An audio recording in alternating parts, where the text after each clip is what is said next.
2, 1. Welcome back to MTFC TV. Joining this time is manager Martin Carruthers. Martin, a fantastic 1-0 win there. What are your thoughts of the game as a whole? Absolutely delighted, to get another clean sheet, a home win in front of a decent crowd today on a big occasion with the Lord Mayor here and a lot of charity work going on. Fantastic for the fans and fantastic for the whole community. But, it was a hard-fought victory. In fairness, United were by far the better side first half, and we were lucky to come in at 0-0. And I told the players at half time, we made 2 subs at half time, had a change of formation, and that proved pivotal. We started on the front foot, second half, how we wanted to start the first half, and they just couldn't live with us, and we got that early goal in the second half, and it set us up nicely. Despite a couple of great saves from Soldini, and also a couple of great saves from their goalkeeper, and managed to keep the scoreline down. But with such a crucial victory against a playoff rival, it was a 6-pointer today, and it was absolutely tremendous just to see it through. At half time, it was a bit of a drab first half. Both teams battled a war of attrition in that middle of the pot. When the players come into changing room, what do you say to them? How do you get the lads fired up in the second half? I just said we weren't at the races. It was just not good enough. We spoke about giving them responsibility and giving them the accountability. They want to get on the ball and play, but people were hiding, didn't want to get on the ball. We said to them, if you want to get on the ball and play, play. Too many balls were going forward.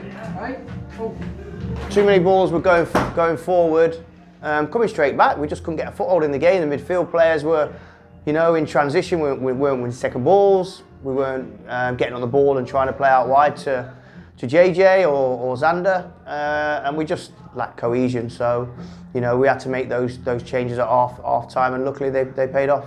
For those wondering what that was, by the way, Schultz tried to enter the room. Martin wasn't trying to land me. I'm not asking him a bad question yet. Thankfully. So we got to talk about JJ. I mean, that man runs more than Shergard. He's unbelievable motor on him. It must be a real asset to have him as part of your team. Yeah, and he can play in numerous positions. He's been playing at wing back, he's been playing as a winger, we've played him in midfield, he can play as a striker. So it's a fantastic asset, and it's not only his quality on the ball, his quality delivery from set pieces and also from crossing, but the lad can score goals as well.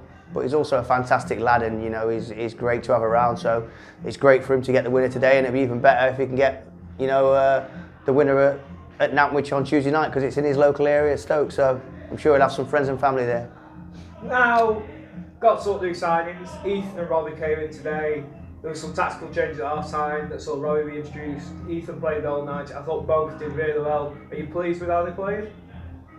Really pleased. We know all about Ethan. I didn't think he managed to get a foothold in the game first half, and I told him that. But second half, he was much better, and he was unlucky not to score at the death when he played a good 1-2 and nearly got in at the box.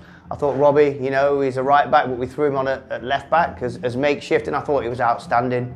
Unbelievable. He's a 7-8 out of 10 week in, week out, and it was really pivotal in keeping a clean sheet today. So absolutely delighted for him and Ethan today. After the game against Lancaster, did you feel a certain pressure going into today that it was a result that you must get? I always put myself under pressure, and it's since I've come here, I've known about the home form, but obviously with United being so close to us, and with such big games coming up, we've got Nantwich, Warrington, South Shields, Guiseley. It was important that we won today just to stay in touch with the pack, and we know all about the competition, but we're still trying to bring in 2 or 3 new faces this week, and if we can do that, we're giving us even bigger boost in these big games that are coming up as well. Are you finding it easy enough to attract players to the club? Is it a case of needing to sell them the club, or are they aware of what the club is and want to come here and what they've seen in the past? Me and Wayne spoke about this before the game, and we were saying, it's easier to attract players when you're in and around the playoffs and fighting for promotion. If we'd have lost the game today, and you potentially, if we'd have lost at Nantwich on Tuesday then, and you fall away from the playoffs, that it makes it less attractive. So the longer we're in and around the playoffs and showing ambition and trying to sign players, we will always attract quality players because it's a quality football club, and that's our ambition, to try and get in the playoffs. And like I said to you, it's quality players from this level of league or higher that we're trying to bring in next week. So hopefully we'll have some good news for the fans. I've got to say at the end there, you getting in it amongst the fans, everyone buzzing. It must be great to have such a vocal majority come out and support you and get behind the lads today. Yeah, the fans have been fantastic.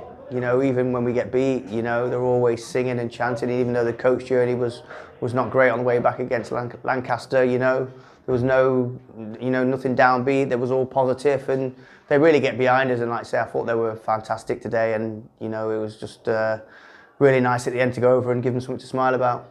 Very much so. Thank you for your time, Martin Carruthers. Cheers.